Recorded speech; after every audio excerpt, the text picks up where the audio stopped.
আজকের রেসিপি চিংড়ির চপ। চিংড়ি মাছগুলো ছাড়িয়ে নেব,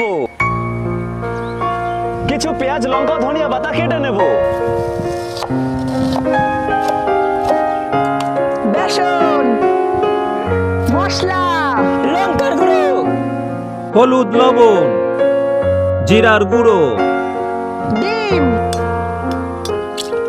কর্নফ্লাওয়ার, আদা রসুন পেস্ট, একটা গোটা লেবু চিপড়ে দিয়ে দেব।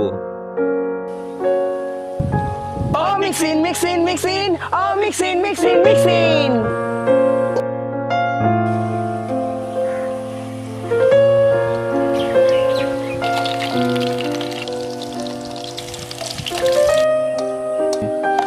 সুন্দর করে গার্নিশ করে নেব।